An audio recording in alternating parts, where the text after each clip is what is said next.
Welcome one, welcome all to volume 84 of the NFC Beast Mixtape. You can listen to this podcast on any one of SB Nation's NFC East podcast networks. That's Blogging the Boys for Dallas Cowboys coverage, Bleeding Green Nation for Philadelphia Eagles, Big Blue View for those New York Football Giants, or Hogs Haven for the Hello Washington Commanders. You can also watch this show on the Bleeding Green Nation YouTube channel or the Blogging the Boys YouTube channel. We have a lot to get into. I say we. He is Brandon Lee Gowton from BGN. I am RJ Ochoa from Blogging the Boys. Brandon, the Philadelphia Eagles have lost every game they have ever played since the Phillies lost the World Series to the Houston Astros. Yeah, I mean, you're not going to get me with that this week because I know this loss, this Cowboys loss this week was really the most kind of meaningful result. But we can't talk about that game. No, there's so much. I'm so juiced, and I don't know, like this. What did we do to deserve this? Like, what a division this is turning out to be, Brandon. I mean, no losing teams, what a right? treat. Everyone's not a single one, 500 or above. Yeah, not a single losing team, and not just like that's an important data point, but like good quality football, like lots of legitimate stuff. Like none of this is fluky. None of this is like Mickey Mouse. I mean, it's all the real deal, and it is very it's really exciting. Like this is a throwback, right? Like welcome to this is the NFL. It's the NFC East and then a bunch of other kids. You know what I mean? That's really what it is. I mean, the East getting to play the AFC South this year is certainly helping matters. But yeah, I mean, we'll get to them. But the Cowboys have yet to play an AFC South game, by the way. But we have to start, obviously, with Monday Night Football because we have to go in divisional standing order. Although, if you'll allow me, and this isn't going where you think it's going, if I can offer something, we kind of have to go Eagles Commanders because it's going to kind of segue into that. Well, nope. I mean, we're going to talk about the Eagles' perspective of it, and then we will get to the Commanders' perspective later. Obviously, we will touch on Commanders. That's a weird way to do this, but whatever. Too bad. That's the rule. The Washington Commanders out-physicaled, out-hustled, out-coached, out-everything. Oh, wow. Out-coached? Who was the coach for that team, by the way? Well, not the fake tough guy, Nick Sirianni. Not the fake tough guy. Oh, let me slam my headset. I'm so mad. Oh, watch out, my highlighter's falling down. 32-21, the final score. Thanks to a weird touchdown at the very end of this. That does make it look a little bit worse. What an impressive game. I know this is the Eagles slant, but like just a handling by Washington when all really has seemed lost for them. A lot of people thought the Eagles were due. I had a lot of people telling me, look, all I did was share some data that the Eagles and Commanders and Giants, by the way, were among the NFL's luckiest teams in a study done by NFL Operations. The floor finally fell out. The Eagles now among the cellar dwellers. Ron Rivera did something that Mike McCarthy could not do, and that is beat the Eagles in Philly with a backup quarterback. Hey, how about that? I know you love that one. This was not the Eagles' night. I think that's the clear takeaway from this game. I mean, how do you have these big passing plays that they did? One, the first one, deep shot to AJ Brown, literally in his hands, ends up being an interception. He was the most off. Like if I had to like grade the level of off that everybody was, it seemed like AJ was really off in this game. He kind of got banged up early in the game. Right, the foot thing. It was his first target. Yeah, it just didn't seem fully right. So that wasn't helping. He only ended up with one reception for 7 yards. That definitely is not characteristic of him. So that didn't help. He was one of multiple might have lost players. The trade.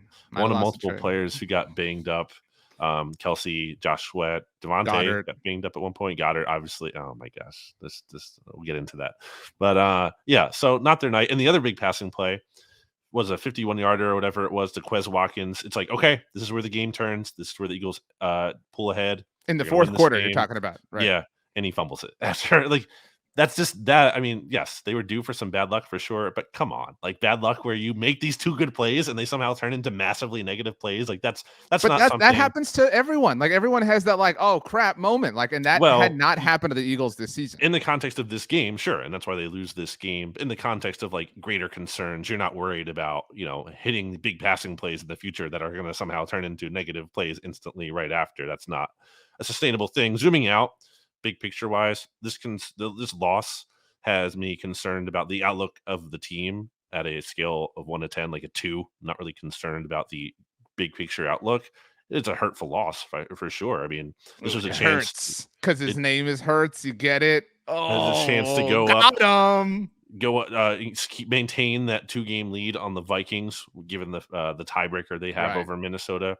Still at the top of the NFC right now, but the cushion there has been lessened. And then obviously didn't capitalize on the Cowboys losing and dropping a game there. So it definitely is I'm not going to sugarcoat it and say it was like an irrelevant loss. But they were due for bad luck at one point. And even despite how poorly they played, they were still like very much in this game and could have won get out this of here game. with this moral win stuff. It's not a moral win. No, it's not a moral win. They deserve to lose the game. But I'm saying like it says something that even as bad as they were, they still had a chance because they should not have a chance. It says that they got punched in the mouth and they got run over. They had no answer for Brian Robinson, for Antonio Gibson, for Terry McLaurin. Terry McLaurin owned the Eagles on Monday night. I mean, Taylor Heineke owned them. Like they like seriously, they looked beleaguered. They looked weak on defense. I mean, and they're run over. Like offensively, they looked like it has really looked easy for the Eagles like so often this season, but it was like such a struggle. They looked lost. I mean, it wasn't like, yes, the AJ Brown thing and the fumble at the very end happened, but like it wasn't like, oh, if not for like if we just butterfly effect these fumbles, they win. No, like they were not the better team. They were the worst team on Monday. In the first half, they were definitely the worst team. I'd say the second half was a push. Like I don't think they were the better team. No, they beat themselves in the second half. I mean, those turnovers are ridiculous. I mean, they're just ridiculous. I mean, the Goddard fumble it's just so pathetic. I mean, the back judge is staring at him. You can see it. It's clear he's staring at him. He's literally staring at Dallas Goedert. How do you not throw a penalty? It's just, and like it's a penalty too that wasn't irrelevant to the outcome. Like the penalty probably caused that fumble. A guy is getting his head ripped off. Of course, he's going to lose the ball. And obviously he got hurt as well. And now he's going to miss probably multiple weeks. We'll see. He's out for at least, I don't know. We haven't seen a timetable, but if he goes on IR, he'll miss at least 4 games. I have a question before I get to my point, but like, do you think the face mask, because I really don't know, is the face mask part of the like physical maneuvering that happened that led to him getting injured? Like if the face mask doesn't happen, is he still injured in your mind? I don't know, because it's a shoulder injury. I'm not a doctor. I can't say, but he certainly had his head twist in a very aggressive way. It seems like possible that it contributed to that. Certainly contributed, it has to, at some level, to the fumble, which came at a huge point in the game. Terrible missed call. But like this is my thing on the like it is an egregious missed call, to be very clear, and I think it's like I don't know that any Cowboys fan or Giants fan or Commanders fan is like, oh, who cares? Like it was it sucks because this was a really good game, like it really was, and it had a lot of juice because it's a division rivalry, and it was the like added drama of like is Philly going to lose, blah blah blah, and it sucks when like a good game has a moment that kind of like takes away from the goodness of the game, and that's what this play did. And then it sucks because it feels like.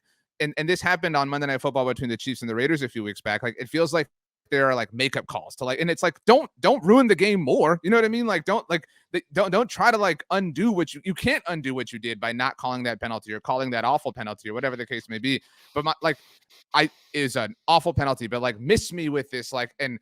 Oh my gosh, the refs, they're out to get the Eagles. Who is defending Brandon Graham? Like Brandon Graham with the ultimate boneheaded mistake. Talking about? He was as he was sliding, the whistle was blown. What's he supposed to do? Stop mid-slide? He's supposed to not tackle the quarterback who took a knee. That's what he's supposed to do. He's supposed to avoid the quarterback who took a knee. How is he supposed to even see that fully, though? Because he's rushing the passer. There's offensive lineman in the way. He doesn't know what the quarterback is doing. Why don't quarterbacks honestly just take a knee more in the backfield when it's like 3rd and 24 or whatever? Because this is some big loser energy complaining about the referees and officials. When have you ever seen a quarterback do that? And how is the ref going to make that call when Brandon Graham we see players give themselves up all the time? He's already sliding into him.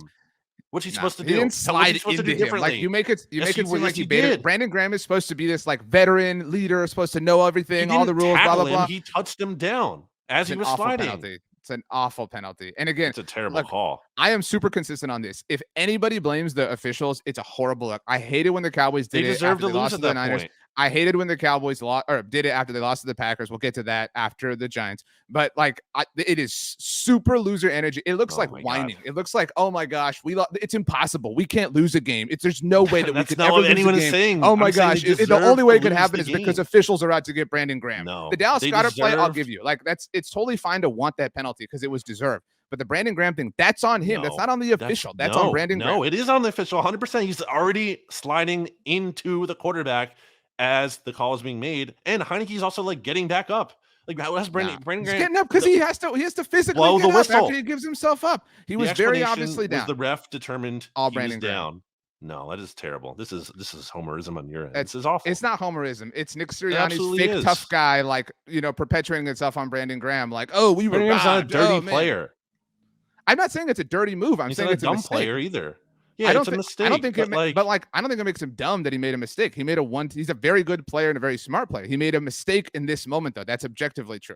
But also, how are you going to decide the game on that call, too? It's not It's the a right rule. call. What do you mean? How are you going to decide the game on a What are you on that call? rewarding? It's What the are you rule. what are you rewarding? Are you protecting the quarterback there? It's the Really? rule. You protected the quarterback who it's then not like you're got up acting and like, jumped they and shouldn't have called it celebrated because it's after the not play. cool enough. It's the That's rule. protect They the have to spirit. enforce the rule. What's the spirit of the rule? Is to protect the quarterback. Was the quarterback really in peril there? Did Brandon Graham jeopardize him in any meaningful ways? No, he didn't.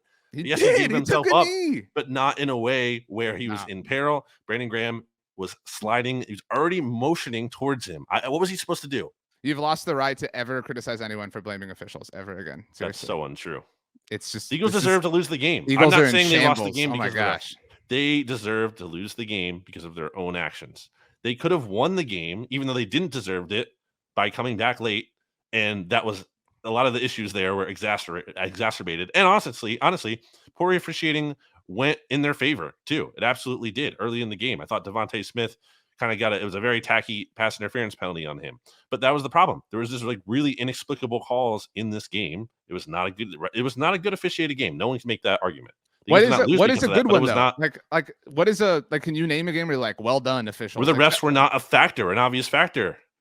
I mean, it's a subjective process. Like the officials suck. But the officials suck for everyone. Let's talk about more why the Eagles lost. The Eagles lost not because of the refs, because their defense was on the field forever. Because Jonathan Gannon is a big fraud, and oh my gosh, he is when it comes to. I'm not saying he's good, but he is the very clear fall guy. Like it is. But the aesthetic is terrible, RJ. It's just, what is the plan? It's sit back and allow Taylor Heineke, who what's Taylor Heineke's biggest weakness, you would say? Probably not a good arm, right?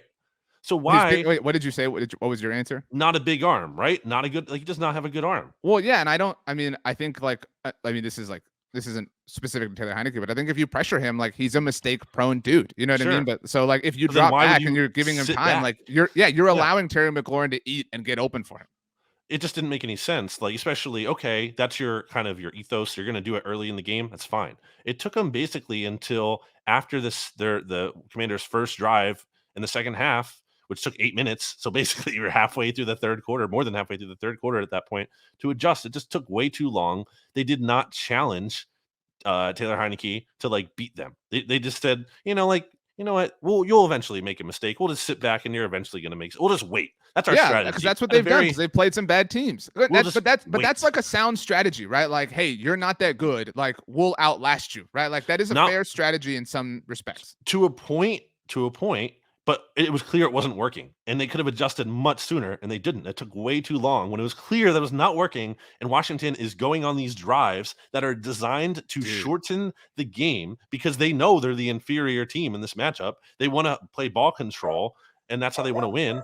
And Bears chiming in, and the Eagles just let them do it. Jonathan Gannon's like, fine, you can do it. What are you doing?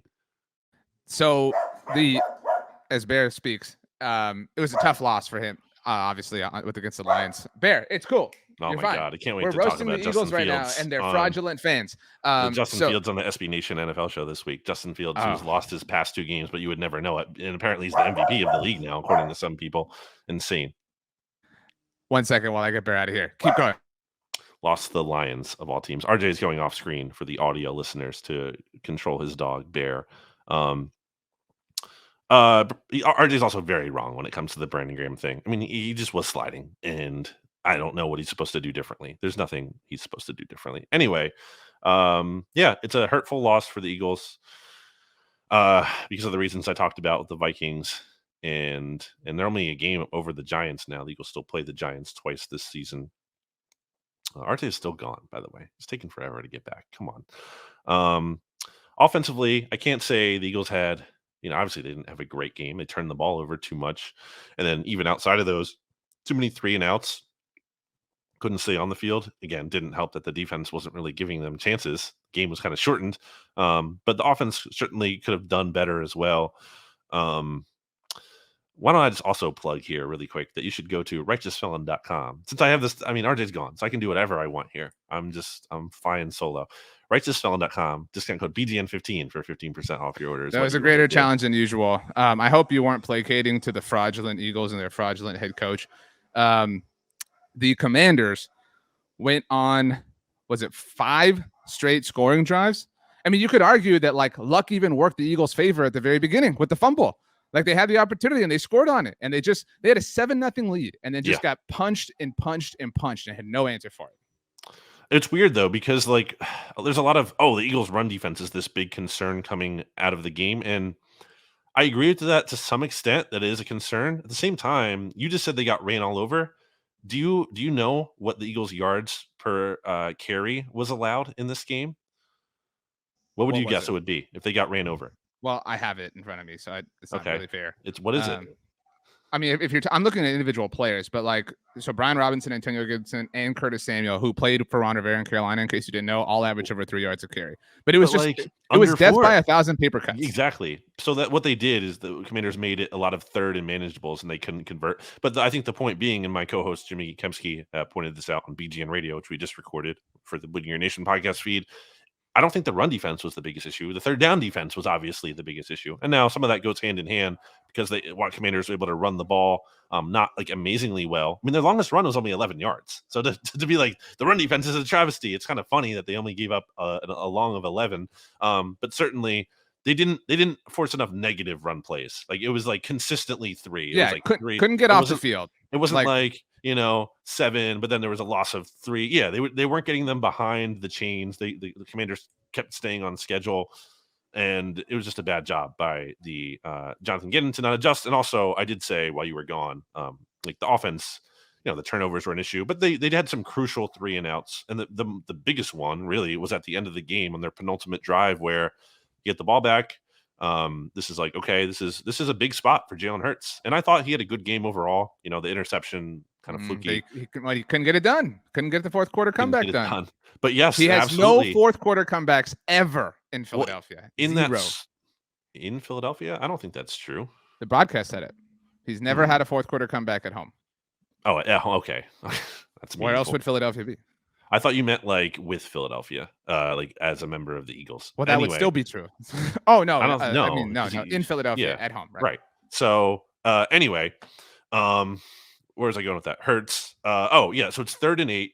I mean, the whole sequence was off of that penultimate drive. They run the ball for some reason. Okay, first down. It's 2nd and 8. Then Hurts gets pressured, throws short to Miles Sanders. It's incomplete, but I think there was something weird on that play. I had to go back and watch, but like they were in like 12 or 13 personnel. I think both Devontae Smith and AJ Brown weren't even on the field. Like, what are we doing? Like, what are we like? What is this? And then 3rd down, Hurts just drops his eyes way too soon, feels the pressure way before it arrives, and then basically runs into a sack for a 5-yard loss. And that was like, that's pretty weak. It's a weak showing from the offense. So I think the defense deserves most of the blame for sure, but I'm not trying to let the offense off the hook either. I don't think that Jalen Hurts deserves the blame, although he did fail to engineer the comeback. But I think that AJ Brown deserves blame. I think that Quez Watkins deserves blame. Right? Like if you want to hand some blame out, on offense, there's definitely some scoops that you can dolly. I don't know if dolly's the right word there. I think the most embarrassing moment for the Eagles offense this season was coming out of halftime. All right, here's a chance. You're down by 6. Everyone's kind of wondering what's going to happen here. You go 3 and out. That is super embarrassing. Like that is a really pathetic show. And it was on their final drive too, in a situation where they've been so good this year. These end of second quarter scenarios, the second quarter in general is like their quarter. They also went 3 and out, I believe. So yeah, to go 3 and out both at the end of the second quarter and the beginning of the third, like that's like the guts of the game. That's where you can like turn the game around or really like seize control if you have the lead. And they came up small. So yes, again, you talked about it, but just to add, I know that they had the one play at the end that like cost 1 billion people fantasy leagues with the Devontae Smith, like what was defined as the fumble for him. Yeah. But that was not. I don't categorize that as like their final possession. Like their actual true final, right. Their actual true final possession to go 3 and out is super embarrassing.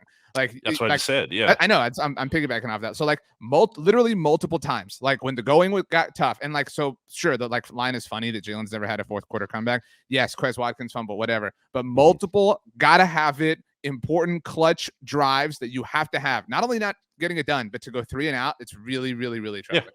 I would say again, I'm gonna if I were proportioning blame here, the defense definitely deserves the majority. The offense came up small in some big spots. The defense didn't get the offense enough touches by staying on the field for forever. But the offense didn't make the most of the limited opportunities they had to work with. As you may have heard before, more than one thing can be true. I do. Last thing I want to say on this, and then we'll get to the Giants. So like again, like a big take is like I know you kind of diffuse it a little bit here, but like it's like oh the Eagles' run defense is really bad. Like and then like I saw these tweets floating around like next up Jonathan Taylor, right? Like and all these running backs the Eagles got to play. Who has a good run defense in the NFL? Because like that's the concern in Dallas. Okay, fine, but like Dallas is like that's their Achilles heel right now too. So like they can't stop the run. Like who's really good at that? Like I feel like it just is sort of indicative of like where we're at in the NFL, where it's like nobody wants to pass anymore. Like we've truly reverted to the '90s, where the NFC East is just the best group in the game, and everybody's running the ball and playing defense. Like you're right, the Niners can kind of contain the run a little bit, but nobody else really can. I'd say the Bucks, at least, Sure, like for the most part, that's it's a common denominator. So like if you're an Eagles fan that feels that way, or if you're a Cowboys fan or whatever, like it's kind of like a widespread issue. Like that's just where the game is at in this particular weird season. Yeah, and I will say, look, I'm not going to one of these people who are like Eagles losing is actually good. No, it was a harmful loss when it comes to the impact of the standings and everything. That said, if they go out and they blow out the Colts this weekend in Indy, then you put that game behind you and you're looking good moving forward. Yeah, I want to say it was super impactful for both New York, who we're about to get to, and Dallas, because like Washington is maybe a playoff team, but they're not winning the division at this point, right? No. But like the fact that it's a divisional loss, and New York and Dallas each have one. Yeah. But like New York controls their destiny completely against the Eagles because they still get to play them twice. And if Philly loses one more, then Dallas. Well, no, seriously. Like, but like, so do the Eagles though. Then the Eagles also do that.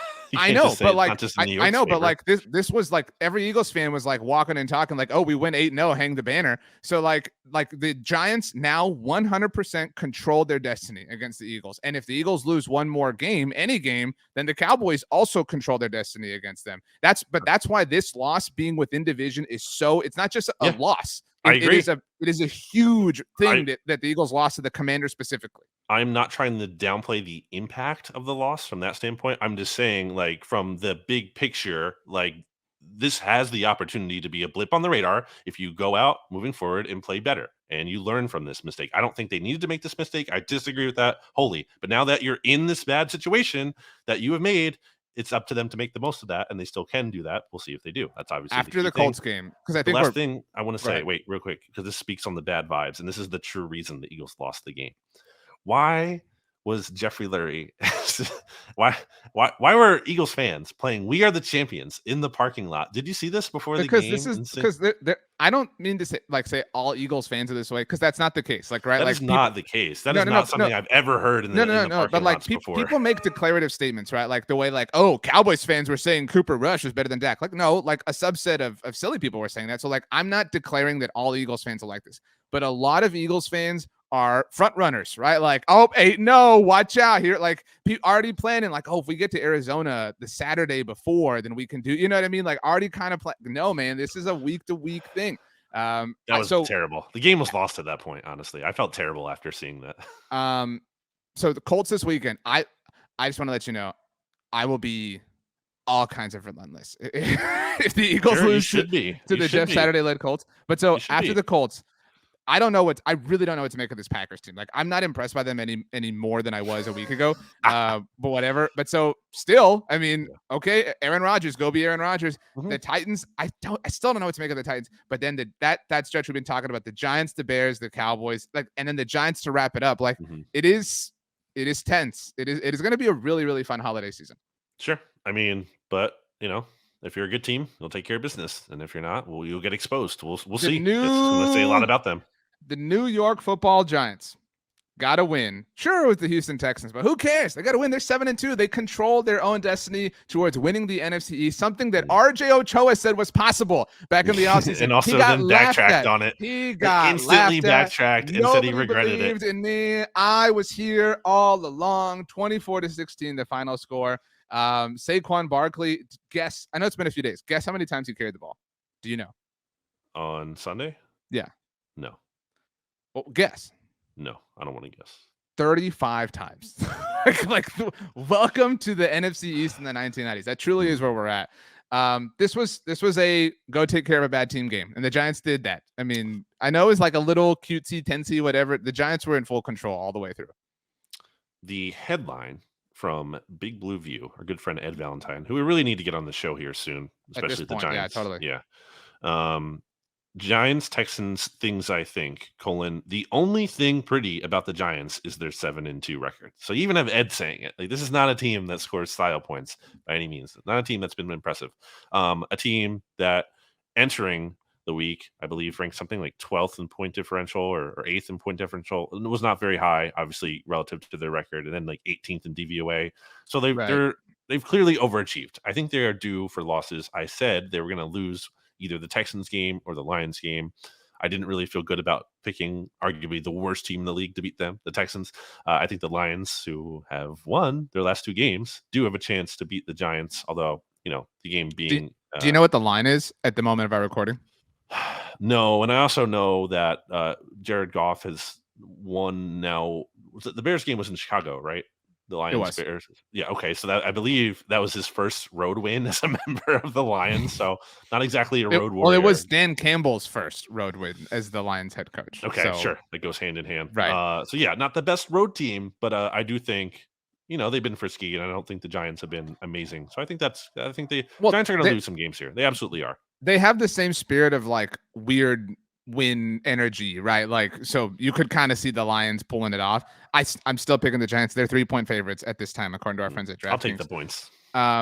But people were saying, like, entering last week, like, oh, we're about to find out who the Vikings are, and then Kirk Cousins stood up. The same Kirk Cousins who was able to execute a game-winning drive against the Commanders when Jalen Hurts could not in back-to-back weeks, mind you. But we really are after this week.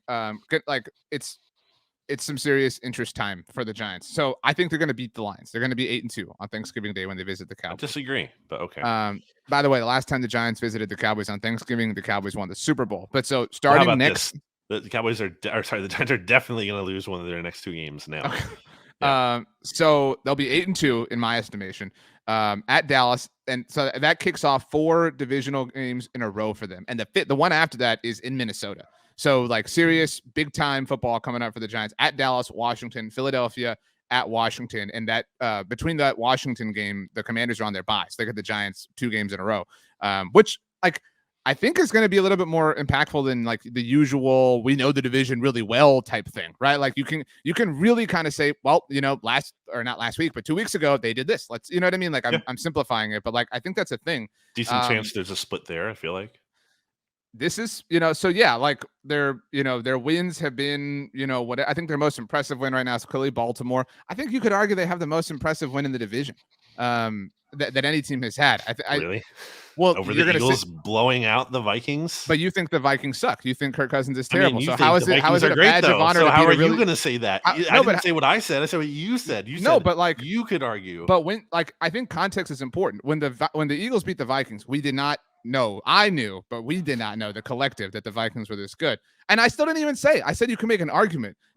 So like the 2 highest quality wins are the Giants at home against the Ravens, or the Eagles I think at home how against the Eagles the Vikings. Beat the Vikings is more impressive than how the Giants beat the Ravens as well. But the Giants contain Lamar Jackson. Like that's tough. Lamar gave the game away at the end. Still, like that's them. Like you can't say he gave it away. They forced the game away. Like the Eagles beat them. They left no doubt.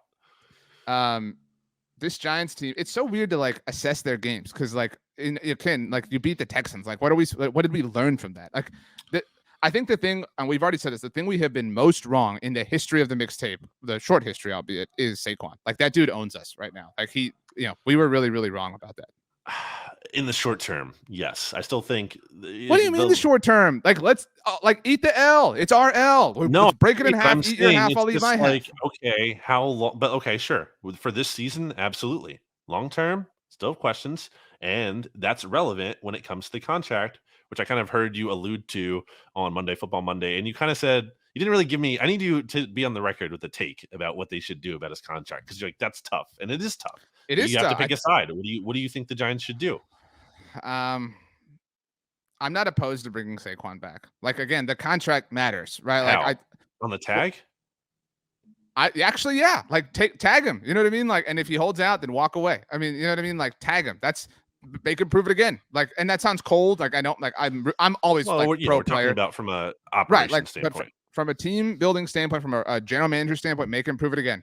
You know what I mean? Like at this point, treat him, and he's not the same player, but treat him the way Washington treated Kirk Cousins. Like, let's see it again. You know what I mean? Like you have the tag at your disposal. You have a lot of cap space to play with. You might as well. It would be really irresponsible to not do that.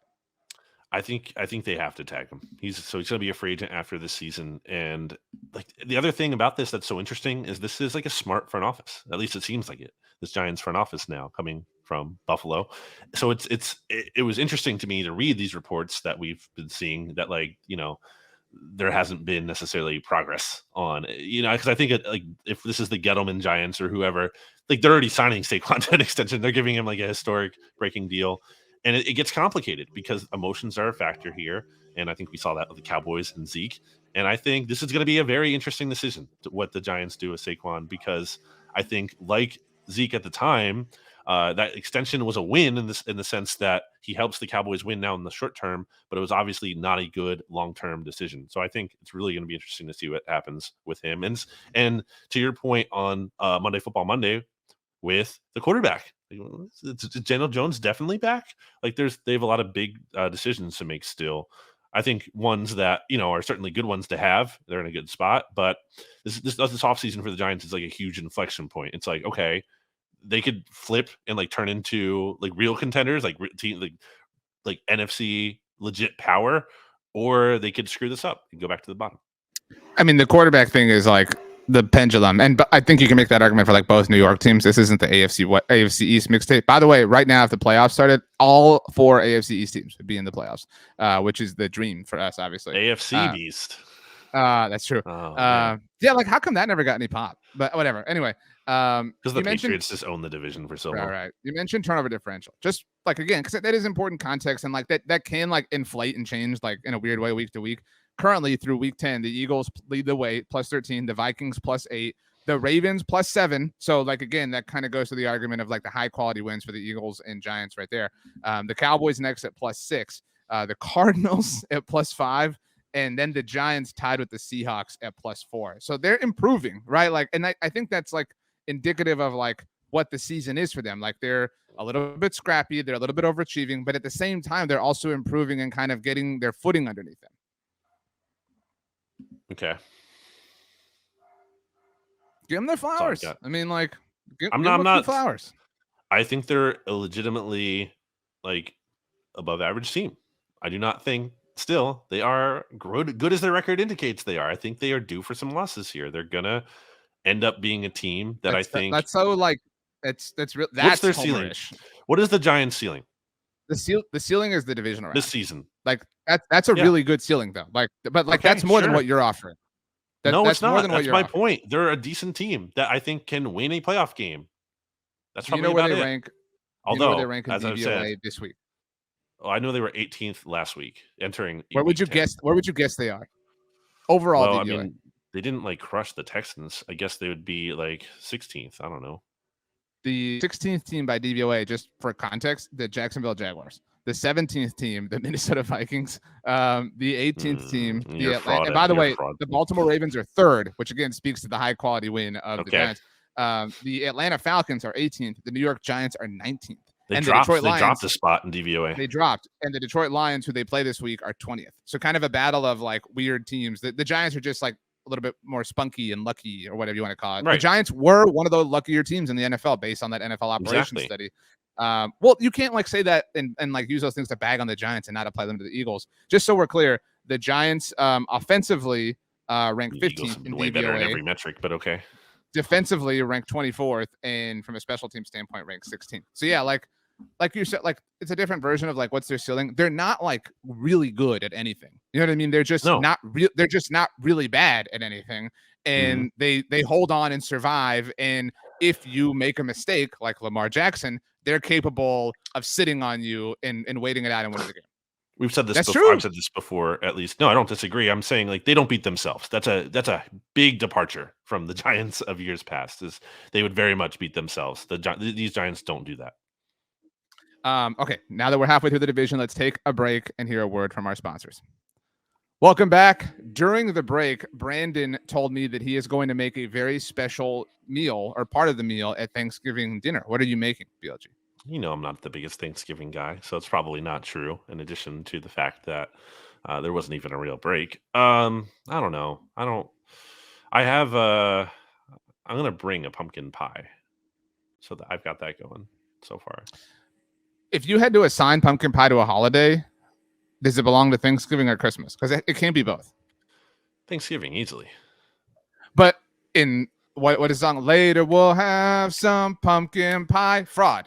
I mean, you can't can be have pumpkin it pie. then You had again it all too, at but it's Thanksgiving. not their. You know, what is a true Christmas pie? Would you say? Pecan. I think that's a Southern thing. It's not. I will say so now that I have a kid, I really want to have something that is like I think I mentioned this before, like dad's like thing that I can make. Like, Dad, make your whatever, like your famous whatever. And so I kind of want to make I kind of want to make like a Thanksgiving mac and cheese. You know what I'm saying? Like make your Thanksgiving mac and cheese, Dad. You know what I mean? Like it could be like a thing. So I'm kind of like the I'm in the Cowboys market. mac and cheese. Well, I'm in the market. Oh, that's the name. That's what we'll call it. Cowboy mac and cheese. So I need a recipe. Why? If somebody, I want there to be some sort of like protein involved. Like I don't know if I want it to be like pulled pork or what. But if anybody has buffalo mac and cheese is a great thing. If anybody has a mac and cheese recipe, hit me up on Twitter and Instagram at RJ Ochoa. You can hit Brandon like a up if you. jalapeno mac and cheese. I don't know. Haven't decided. You like a spicy food? I don't like love it the way you do. It's fine. I think some people make loving spicy food their like personality trait. I don't think you do that. The same way they make like loving sour candies their personality trait. It's like, oh my gosh, I love the sour green apple. It's so good. Whatever. I do like a sour green apple. I like spicy, but not to the point where it hurts. You know, it's about ratios, and it's about having the right ratio of flavor. And would you ever do the like drink milk when you eat something spicy move? No, like so you're talking about something that's so hot that I would require that? No, that's too much. I think milk is gross. Like milk is fine in cereal, but like I really don't want it in anything. Like I think it's weird that people drink milk. I feel like the move too would be to get ice cream because it's like colder, right? But that's like a thing. I don't know the like chemistry behind that. Like, yeah, but I'm saying like, wouldn't you rather have ice cream? No, because I would want to like chug it if it was really hot. You couldn't chug the ice cream. Why don't you get a milkshake then? Again, you couldn't chug that. You know what I mean? Yeah, you can. Take the lid off. Brain freeze, dude. Okay. The Dallas Cowboys blew a 14-point lead on the road at Lambeau Field. You wanted this game so bad. Don't act like it doesn't hurt. It does hurt, but like it hurts because this bad dude owns my team. Not some weird quarterback named Taylor. Taylor Heineke's got green and black and white Jordans right now because he owns is astounding to me that there are Dallas Cowboys fans who are not insanely fired up for this game. The Green Bay Packers owned us for the better part of the last decade. They are a big brother, and I do not care what their record is. I want to storm into Lambeau Field, plant a silver and blue flag, and dominate all four quarters. I know I wrote that. Where was that? In the most savage way possible. This week is for Mike McCarthy in many ways, but is also a changing of the guard. The Packers are seemingly, thankfully, at the end of their incredibly dominant run. I want the Cowboys to send them on their way and not fall victim to any sort of trap game or lull or whatever. Win this one for Mike. Brandon reads blogoftheboys.com. The Cowboys live in his head rent free. Who you are nowadays. Cowboys dude, by 20. We talk all the time about how sports should be meaningful and they should hurt. And like, yeah, like I hated that there were Cowboys fans who were afraid, obviously rightfully so, of like assigning, intensity to this game. I was not afraid. Like it should. I hate this. Like this dude owns my dog's been barking in the back on this whole show. I made this joke already several times this week. His name is Bear. We're Cowboys fans. Aaron Rodgers owns this household. He does. It sucks. It bothers me greatly. I mean, like, and if you can't beat him now, when can you? Like, when is it going to happen? I mean, it is so frustrating. And so, like, I don't know what, like, victory lap you're taking. Like, I'm really sad about this. But, again, I feel invigorated that the Eagles couldn't capitalize it because they're, fake tough guys like their head coach. I mean, they blew a 14-point lead. Like, it was so frustrating. And, like, they were in control of that game. Like, they were never not in control of it, I felt like. They didn't blow it to like Aaron Rodgers making this like amazing play. You know what I mean? Like that's what's frustrating is that there's people like and like me that are like Aaron Rodgers owns them, but it's not like not like Aaron did own them. Like like it was like the 3rd and 20 throw was amazing. Whatever. Like it was just they just ran all over them. They couldn't stop Aaron Jones, and the Cowboys knew they were going to run. They couldn't do it, and like I'm so bothered by. I hate this season, to be very clear. I hate how this season has forced me to become this advocate for running the ball because I feel stupid, right? Like I mean, like by principle, I believe in passing the ball and moving through the air. Like the quickest path to the end zone is through the air. But I cannot believe the Cowboys didn't run the ball on 3rd and 3 in overtime. Sure. And I love the decision to go for it. Totally fine with it. It sucks that it didn't work out. But if you know you're going to go for it on that 4th down, if assuming you don't lose yardage on 3rd and 3, you have to run the ball. Especially at that point in time, the Cowboys had run the ball 4 times in overtime. And granted, 2 of them had come back due to penalties. Not one of those yards had gone for more shy than 7 yards. They were dominating the Packers on the ground. I don't know why that's Kellen Moore to me. Like Kellen Moore is the weak link on this staff. But you know who needs to take some heat? Dan Quinn. Like there's not a Cowboys fan out there who wants to point a finger at him. I mean, yeah. I mean, what did we just say about the Packers last week? What are they hanging their hat on? Like, there was nothing that you could point to with this team that you felt good about at all. And for them to have that kind of offensive production that they did, and obviously it was aided by some turnovers from one Dakota Rain Prescott, who is now 31-31 against teams outside of the NFC East. So when he's not taking, but he's had a 4th quarter comeback at some home. Some of the worst franchises in the league, right. Literally since Jalen 2017. Hurts has never had a 4th quarter comeback in his home building. The Giants in the Washington team. The Washington team that just beat the Philadelphia Eagles. Interesting. Well, certainly they're a better version now than they were when they were picking right, and that Washington team that the Cowboys already beat this season. Right. And anyway, I mean, yeah, we're talking about going back to 2016. Dak is 31-31, including the playoffs in non-NFC East games. So, maybe it would be nice to do something outside of the division besides being mediocre at some point. I do think he was getting off a little too easy with some of those interceptions. Like, oh, the interception wasn't on him. Definitely wasn't on him. That used to be a huge thing with Romo. Like, that was like a meme, I feel like, in Eagles. Let go of it. Romo lives in your head rent free. Absolutely. Like, talk about this. It's not about Romo. It's about the Cowboys quarterback. Somehow it's not his fault. Somehow an interception. Oh, not I think that's like who is like I don't like I'm not saying those things. So like you shouldn't like. It was like on the commentator on the national broadcast was who was it? Olsen or Greg Olsen doesn't speak for Cowboys fans. Like why? Why? But like people were taking that as canon. It was like, oh, it wasn't on Dak. Joe Buck was fawning over the Eagles the whole time. Like this isn't like don't. That's a straw man argument in every sense of the word. By the way. Rudy Ford. It's concerning that CeeDee Lamb isn't cutting over the middle because that's happened multiple times this season. CeeDee Lamb has left Dak out to dry. Now Dak has to know that at this point in time. Like that's like it. We say this all the time. Multiple things can be true. It can be on CeeDee and Dak. Like it's a poor throw by Dak Prescott in that moment.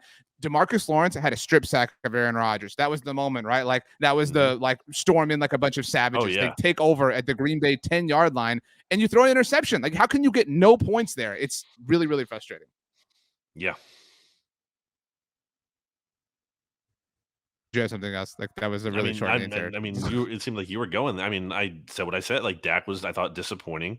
If the Cowboys start Cooper Rush, they probably win the game. So it's just a tough scene. Oh my gosh! See, like that's so. I just want to see if you're listening. Somebody tweeted at me and was like, "This is why BLG says it's your bit because you say these things are gonna rise." Like BLG doesn't even believe half the things he says. He's like full troll the other half of the time.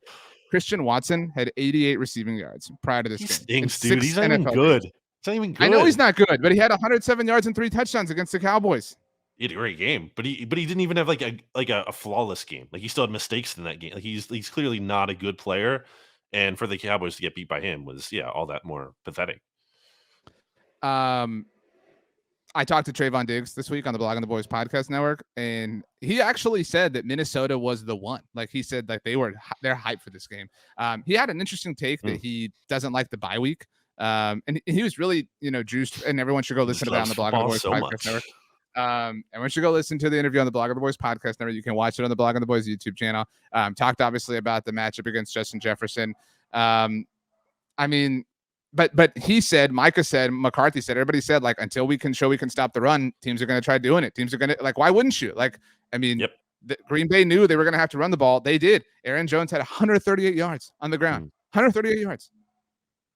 How? This is a really interesting week, I think. This week 11 from an Eagles perspective, certainly, because I was going to ask, like, so what so can I set it up, please? Go ahead. Okay. Because I'm talking to Brandon, but to all Eagles fans, what do you want to happen on Sunday? You have to, like, you made me pick a take. What I want your preferred outcome, not like, well, I'll also be happy. No, I want to know what you prefer. If the Cowboys win, then that means the Vikings lose and the Eagles have outright. Well, they currently have outright, but they have more room for error when it comes to the number one seed. It'll be a 2-game cushion, assuming the Eagles win. Yeah, right. So it gives them all the more room for error as far as the number one seed in the NFC. If the Cowboys lose, Vikings keep pace at the moment with the Eagles and are certainly more on pace to potentially dethrone them, especially if Philadelphia struggles.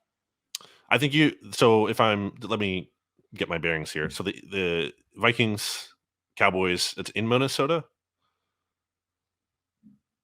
Yeah, sorry, I was answering a text message. It is in Minnesota. That's this week, and then next week we have Giants, Cowboys on Thanksgiving in Dallas, right? Correct. So I think that's because that context is relevant there too. I mean, but and just for like a further piece of context, the Cowboys do not play the Thursday after Thanksgiving. That has generally been the case. So like that's a natural assumption for people. That's not the case this year. So I think it's very easy, especially when you add the context of like you obviously if you're the Eagles, you're hoping the Vikings lose, the Cowboys win. Because I mean, it's all about the one seed. Like, come on, it's not if you're setting your sights at the NFC East. Like, no, wrong. If this is going to be a special season, you have one loss, go all the way. Like you're shooting for the number one seed. You want the Vikings to lose this game, and then you hope the next week that the Giants end up upsetting the Cowboys, or depending what the Giants. Why would you want that if the you know what I'm saying? Like, well, I'm assuming I think the Giants are going to lose to the Lions, so I think it'd be more helpful at that point. Let's say though that both the Cowboys and Giants win this week, because next week's going to be an intense week on the mixtape with Thanksgiving and stuff. So like, who would you prefer win that? Because the Giants still play the Eagles twice. Sure, but I feel good about the Eagles' chances against them, at least splitting. So actually, this is the question: what is more likely in your mind? The Eagles sweep the Giants, or they beat the Cowboys on Christmas Eve? What is the more likely of those two things? I think that it's sweeping the Cowboys. I mean, it's no. Just that one game. So they either sweep the Giants or so you're saying it's more likely they lose or they beat the Cowboys and that they could sweep the Giants. Then why would you root for the Giants next week? You would be wanting to root for the Cowboys if you consider the Giants to be a greater threat. Are going to lose this week, so they're going to drop to 7-3.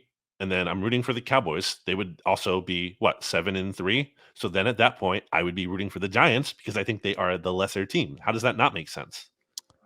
I guess. I mean, okay. Now that you laid it out, it makes sense. Yeah, thank you. The Vikings, just so we're here, because while we're here, after this Cowboys game, they play on Thanksgiving as well. The Vikings do. How's that possible? No, they don't. Wait, yeah. Yeah, they do. I thought the Bills played on Thanksgiving, and I guess I was. Who does the Vikings play on? They play the Patriots. Weird game. They're the night game on why Thanksgiving. Is that? What a weird matchup for like the nighttime. I'm trying to think like what's the story like what's the go connection? Patriots. No, but like you know what I mean. Like we had the Harbaugh brothers one. You know what I mean. Like what's the common thread? Can you think of a connection? That's what I'm trying. Like one. Is there an obvious one we're missing? Like no, right? I mean, I'm really struggling. Did Kevin like I don't think there's any former player or like notable coach that was on the other team. You know what I mean? Because that's what it's some sort of like revenge or division rivalry. That's the night game. Kevin O'Connell was a third-round pick by the Patriots in 2008. There we go. We finally found it. Oh man, that is going to get hyped 1,000 times on that game. It's going to be real. But so Patriots, Jets at the Lions, the Colts. The Colts going to play kind of a sneaky role here in all of this because they still play the Eagles and the Giants. Correct. They still play the Eagles, the Giants, the Cowboys, and the Vikings. So all teams that are pertinent to the Eagles' success this season. So that's an interesting. That would be so funny if the Colts just came in and messed all this up, especially after everything I've said about them this season. Wow. Okay. Do you want to get to the Commanders? Did you see Jeff Saturday's speech? Dude, I hate so much. We don't have to talk about it. I hate so much that they won and that it makes people think that they're doing something notable. I hate that so much. It's more about the Raiders being awful. I mean, it's all about the Raiders being awful. Okay, we want to get to the command. I mean, we already talked about the game. I mean, I think it's stupid that people are like, well, they can't go back to Carson Wentz now. Was that an idea? Was that something that people were considering? By the way, Carson Wentz and his team have never lost in his return to Philadelphia. So He- Carson he- Wentz he made and a his team major are contribution. undefeated as the visiting team in Philadelphia. He made a major contribution to that victory. It's an objective fact. Carson Wentz has That's what never I'm lost a saying. He game really as the helped returning them. team in Philadelphia. He owns that building. Let's talk about their outlook because, By the way, I think it's weird to call open stadiums buildings. Like it doesn't have a roof. I don't know. So the Commanders, up next for them is a road game against the Texans. Should be winnable. Home game against the Falcons. Some winnable games coming up here. You mentioned they have that Giants bye Giants little stretch there, which is the Giants bye sandwich, right? Very dumb. Huge one on Christmas Eve for them. 49ers in San Francisco. That could determine which of those teams might be a wild card team and which Just one might not be. The perspective to BLG's point, as of right now, or as of the culmination of week 10, so as we enter week 11, the San Francisco 49ers are the 7th seed in the NFC and the Washington Commanders are the 8th seed.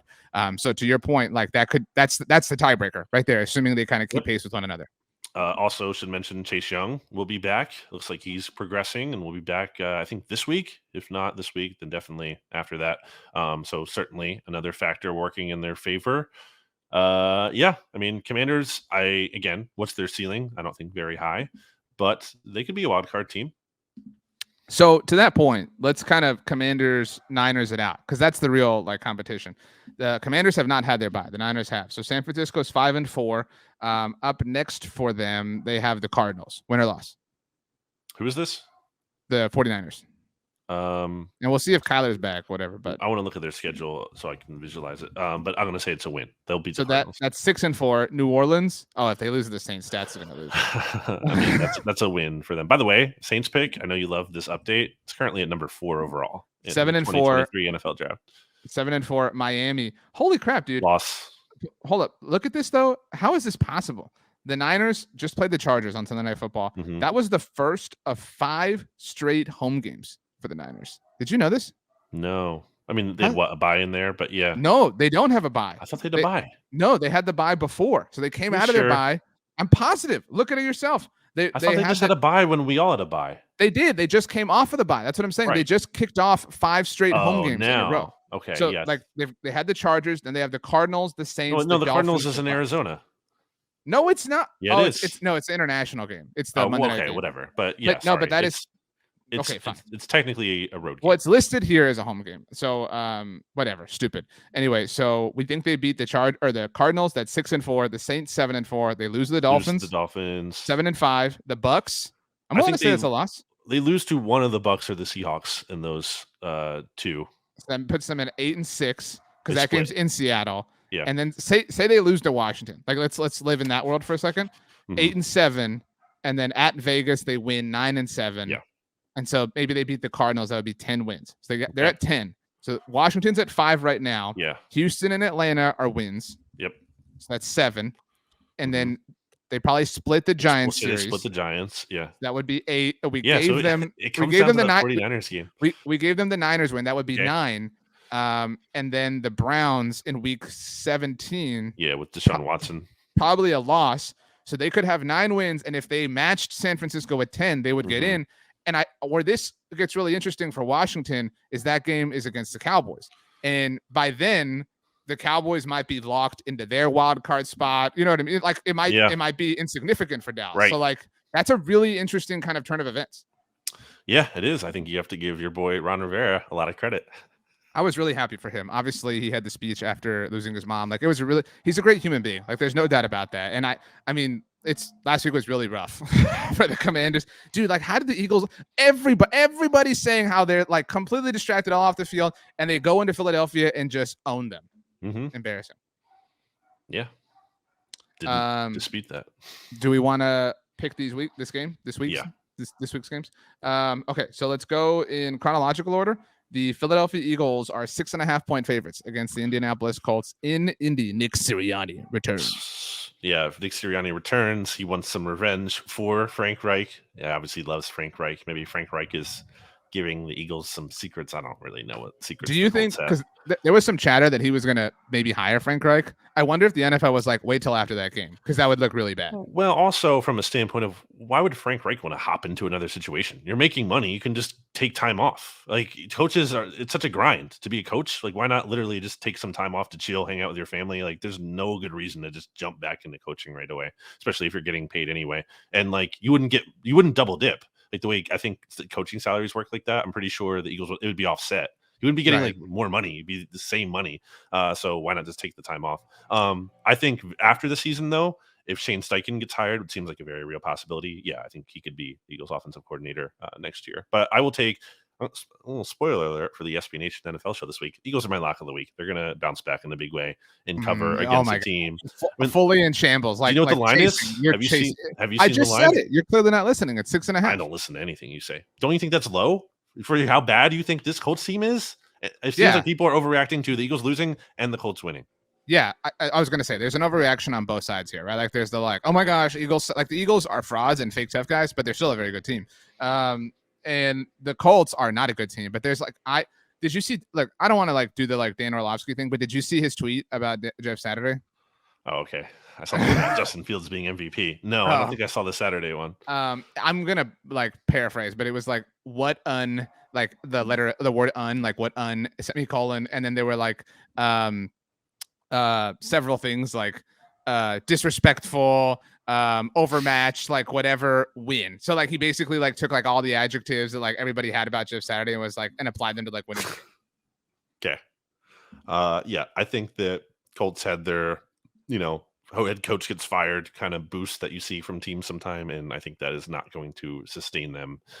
And I think Sirianni's really going to want this one because he loves to talk about Frank Reich. He just talks about him all the time, and I think it's meaningful to him to get a win over the franchise that really did Frank Reich dirty. Not to say that Frank Reich, oh my god, didn't deserve to be I don't know, fired. Gosh, that is so stupid. Stupid. You just said it on the Monday Football Monday. Like Frank Reich didn't even get to pick his starting quarterback, but Jeff Saturday gets to come. But Frank Reich made his own bed. Like I agree. I'm not trying to. So then you can't say they made him dirty. That's talking out of both sides of your mouth. Like no. He made this bed because Ballard should also be fired. They put all of it on Reich.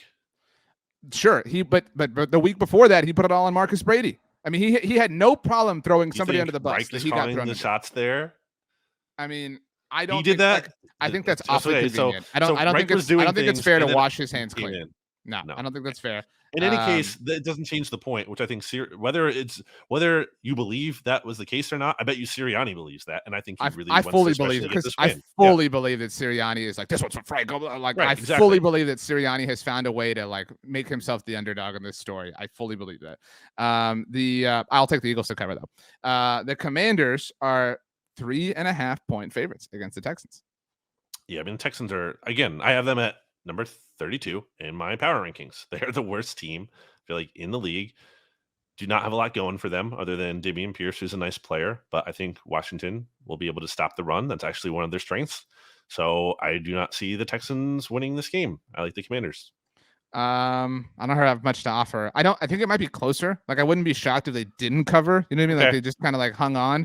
Because I think there'll be some like, they won't be the like super dominant team that they were on Monday night. But I think they win ultimately comfortably. The Giants, as I mentioned earlier, are 3-point favorites against the Detroit Lions. Lost. Give me the points. Lions have won last 2 games. You got some fights? Nah, you can't do this. Like you think Justin Fields sucks and the Lions barely beat him. But they did beat him. But they barely beat him. So like, okay, how can you feel like confident? Like, how can you be like, well, they won 2 games in a row? Like, no, they barely beat the quarterback you think stinks. You've been trashing. You've said no one gets. I'll get into it in the SB Nation NFL show. Although I just want to point out that the Packers beat the Cowboys, and they did. The Commanders beat the Eagles. You're like, wow, the Dan Campbell is so pathetic, but. The Packers. I told you I don't like. It was an awful loss for the Cowboys. I don't believe in the Packers though. Like I don't. Anyway, in all seriousness, all this whatever aside, I just think the Giants are due for losses. That's how I know. Maybe that sounds silly. In my mind, I feel like that's how it is. I feel like they've overachieved. They're due for losses. So I'm going to take the Lions because I think they're due for losses. Then aren't the Eagles due for more losses and more regression because they've kind of been the same way? I mean, maybe 1 or 2.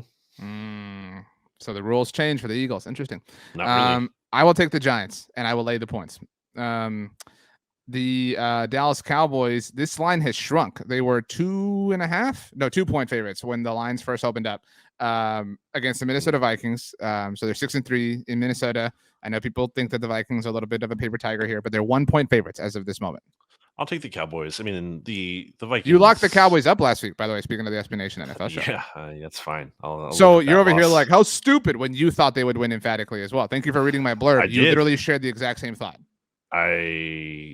No, I did not want them to win. I thought they would win, and they should have won. Was I wrong? They were up 28-14. They should have like held Brandon on. Graham. What am I supposed to do? He's on the ground. What am I supposed to do? You're turning the you're turning the Cowboys losing into an own on me somehow. Yeah, because you were sad. You're just owning yourself because the Cowboys were sad. Lost. I'm not sad at all. I will take I'll take the Cowboys to win because I think the Vikings still are not as good. I mean, they were like what? They were 8th, I think, actually in point differential, and like we I don't just know said, how you won't give them any credit for the win. 18th in DVOA. I mean, they won in spite of their quarterback. I don't love winning. That's that not way. true. Yes, absolutely is true. Did you watch the game? Did you see the turnovers? They were course, terrible. that did you see him? Did you watch the fumble? game? Doesn't, like, did you see him not manage to get in the end zone on a quarterback sneak? You make it sound like they ran so far, like he ran backwards every play. Like that's again, like the fact that like Kirk Cousins had negative plays doesn't mean that like they won in spite of him. Like that doesn't won in spite of him. I will take the Cowboys to win, obviously. Okay. That's a help to the Eagles. Congrats to Cowboys. You're gonna be helping the Eagles. By the way, well, assuming the Eagles beat the Colts, which isn't really necessarily a lock because they just got pushed around by the sorry Commanders. But by the way, DraftKings does right now have the lineup for Thanksgiving's Cowboys Giants game. It's subject to change. I mean, it's obviously over a week away. What do you think it is? I'd like you to guess. I'm gonna say Cowboys -3.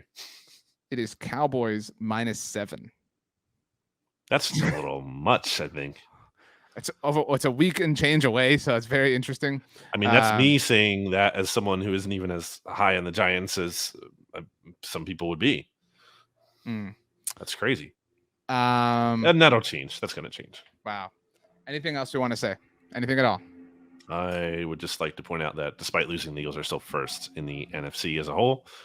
Oh my gosh, this is the ultimate moral win. Like this is what I was told that Eagles fans weren't. I was told that Eagles fans were only caring about winning. They weren't about participation trophies or morality like this. Like it's absolutely a frustrating loss. Go hear me talk about it on BGN radio. But I'm saying, for as much as it was, like if you zoom out, they're still 8-1, and literally anyone would sign up for that through the first 9 games of this season. Now we would have signed up for this territory. For 8-1? The shambles that Eagles fans have fallen into is just... If they lose to the Colts, it's a different story, my man. Like, that's going to be a different tune. That is not like 8-2 is still good. No.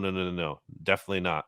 But if they go out and they beat them convincingly, then they're 9-1, and they're still on a good path to getting the 1 seed. Let me be very clear that I want nothing more than for the Eagles to lose games, but it will be incredibly...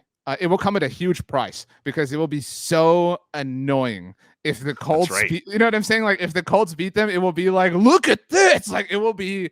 Yeah. How are we going to survive that? What are you going to do? I will take that over the Eagles winning. Like I'll obviously. I get that, but what are you what's your take going to be at that? I mean, like I don't know. Do you have to say an apology to Jim Irsay? I'm not apologizing. To be fair, I was more bothered by Chris Ballard and Frank Reich that I was Jim Irsay. Like, I mean, because like we're perpetually bothered by Jim Irsay. So my beef was with those two more than anybody. I think Ballard more so than anyone. Ballard sucks, but because he's like Frank Reich actually, did some things, right? What has Ballard really done? Like, what has he actually accomplished? Like Frank Reich was the offensive coordinator for a Super Bowl winning team. He also had one of the best comebacks in the NFL history as a quarterback. Like he's done some things in his career. He also had that comeback in college, and not only in the NFL. He had the same comeback in college. So like, my point being, he's done things to like earn reverence and respect. Right. What has Chris Ballard done? Like, what has he accomplished? He hung a banner for a playoff appearance. All Chris Ballard has done is get owned. Like, remember his like pitiful "the rivalry's back on" like comment? Granted, he did get some vindication for that by beating Josh McDaniels with Jeff Saturday. Not that the Jeff Saturday thing was even his decision to like feel proud of, but he literally like the guy he picked and touted in Frank Reich got fired after they lost to the Patriots. And not even the like Tom Brady led Patriots. You know what I mean? Like it was just like that is not a like that people misuse the term rivalry. It's not a rivalry if it's one-sided. You know what I'm saying? Like Cowboys Eagles is a rivalry. Cowboys Packers is not a rivalry. So just kind of is. Also, out of division rivalries, really, they're really not so much. Right. I mean, but also like some divisional matchups aren't rivalries, like Eagles Commanders, because the Commanders have never lost in Philadelphia. So it's not a rivalry. It's just like a one-sided thing. All right, let's leave. And as we do, Brandon, I would like you to give us three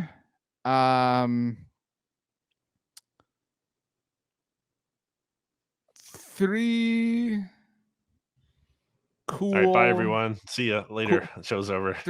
Three cool foods. Three cool.